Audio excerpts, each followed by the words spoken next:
Oke, kali ini yang akan saya review adalah HP dengan prosesor Snapdragon 845 di harga 1 jutaan tambah sedikit. Ya, sedikit.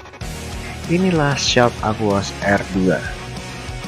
Oke, untuk bahasan umumnya, HP ini dirilis pada tahun 2018 silam, di mana merupakan HP flagship pada masanya.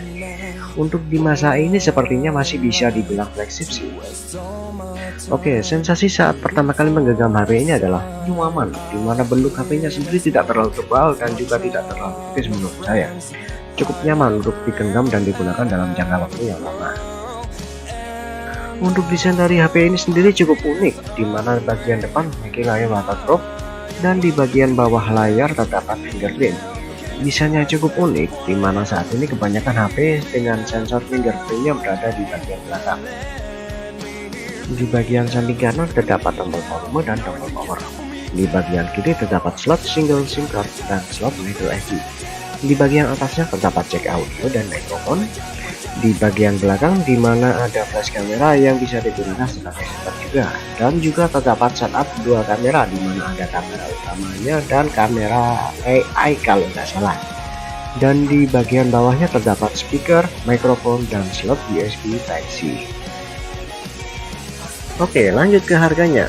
Untuk harganya sendiri terakhir saya update berkisar antara 1.800.000. Ya, sebenarnya hampir mendekati 2 jutaan, namun harga tersebut bisa saja naik atau turun untuk saat ini.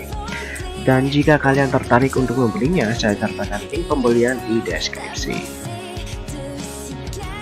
Untuk spesifikasinya dari layar, dia memiliki layar ISO IPS dengan lebar layar 6 inch dan memiliki resolusi layar yang hampir mendekati 4K.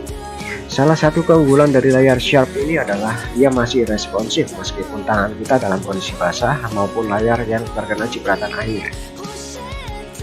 Untuk sistem operasinya sendiri adalah Android 8 atau Nougat yang dapat di-upgrade hingga Android 10. Untuk cara upgrade-nya kalian bisa lihat tutorial di channel sebelah.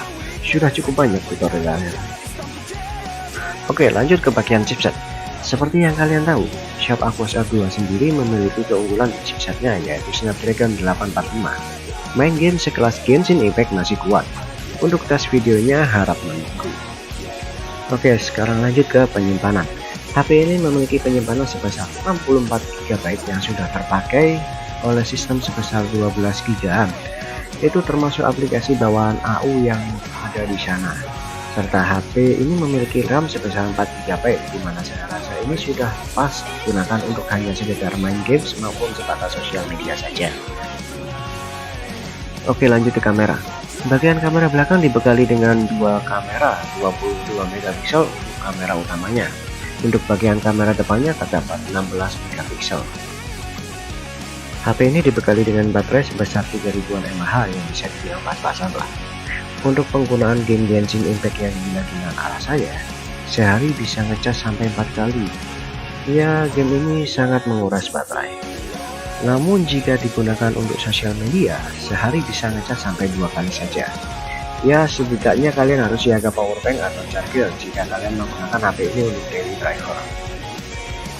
Oke, saatnya masuk ke sesi fitur lain yang dimiliki oleh HP ini yang saya rasa berguna untuk kehidupan kalian sehari-hari. Fingerprint ini terletak di bagian bawah layarnya. Bentuk fingerprint ini terlihat lebih lonjong dan respon fingerprint ini bisa dibilang lumayan cepat bagi saya. Fitur glove mode atau mode sarung tangan, yang berarti kita masih bisa menyentuh layar HP meskipun sedang menggunakan sarung tangan. Dan ini tidak berfungsi jika kalian menggunakan sarung tinju. Fitur ini mampu meningkatkan kualitas suara yang dihasilkan saat kalian mendengarkan musik maupun nonton film, dan suaranya akan lebih terasa jika kalian menggunakan headset. Relax View ini sendiri fungsinya untuk mengurangi atau membuat layar terlihat kekuningan atau sedikit buram dengan tujuan membuat rileks mata kalian saat bermain HP dalam waktu yang cukup lama. HP ini pastinya mendukung USB OTG, di mana ini sangat membantu untuk memindahkan file dari flash disk ke HP. Dan ini cukup sering saya gunakan karena lebih praktis dan fleksibel tanpa harus menyalakan komputer untuk memindahkan data dari HP ke flash disk. Fitur yang lain adalah NFC. Ya, dengan harga yang bisa dibilang terjangkau, kalian bisa mendapatkan fitur NFC yang biasa digunakan untuk cek saldo Apple maupun untuk update saldo. Jadi tidak perlu repot-repot ke minimarket hanya untuk melakukan cek saldo e-tol. High speed display sendiri fungsinya setahu saya untuk meningkatkan refresh rate layarnya sehingga saat kalian scroll up maupun scroll down terlihat lebih halus. Nah, ini fungsi yang sering saya gunakan, Clip Now. Bisa dibilang shortcut screenshot ala Sharp. Cukup geser saja maka layar sudah ter-screenshot. Lanjut ke OS dan UI-nya. Untuk OS, saya kebetulan mendapatkan OS yang sudah di Android 10. UI dari HP ini entah kenapa saya rasa seperti pernah melihat sebelumnya. Kalau tidak salah mirip Android stock sih, kalau nggak salah ya. Untuk launcher bawaannya sendiri cukup simpel, ya mirip-mirip Google Pixel lah. Oke, lanjut ke tes multitasking.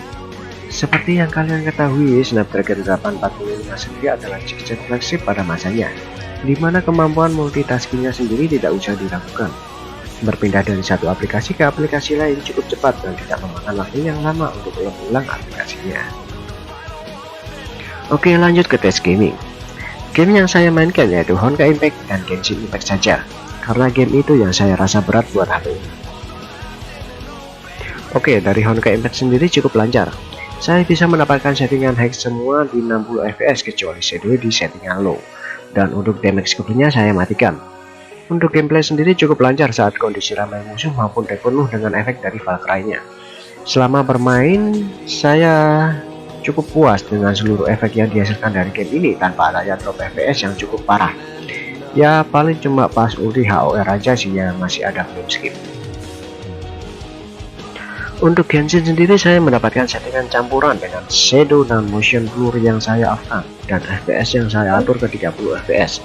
Selama permainan saya mendapatkan FPS yang stabil dengan catatan selama HP dalam kondisi yang dingin. Setelah bermain sekitar 15 menit, terjadi drop FPS yang mengganggu karena HP mulai terasa panas. Dan jika kalian memaksa untuk melanjutkan permainan, kalian akan mengalami yang namanya frame skip hingga freeze dalam beberapa detik, yang dimana itu akan sangat mengganggu kalian dalam bermain games. Dan jika kalian mengalami hal tersebut, saran saya mending rakit PCI lah. Oke, lanjut ke tes foto. Di tes foto ini seperti biasa saya hanya diam membisu karena saya sendiri tidak tahu harus ngomongin apa. Jadi silahkan dilihat sendiri hasil kameranya.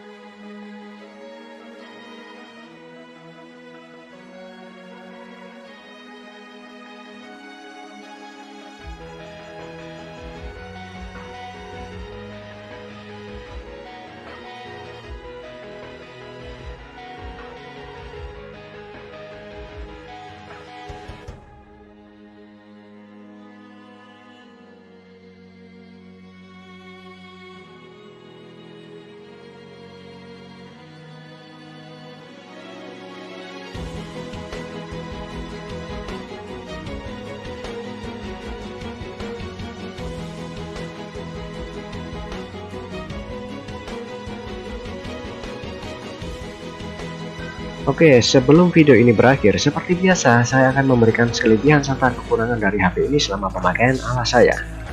Kelebihannya adalah layar yang responsif, chipset yang bertenaga, penyimpanan dan RAM yang cukup besar, adanya dukungan USB OTG, NFC, Dolby Atmos, dan fitur clock mode yang sangat membantu bagi saya. Kekurangannya adalah dia untuk kerja berat lebih cepat panas, baterai yang kapasitasnya kecil, dan bloatware yang terlalu banyak. Oke, sekian video kali ini. Jangan lupa klik like dan subscribe agar channel ini dapat berkembang menjadi lebih baik. Saya Sam, see you later.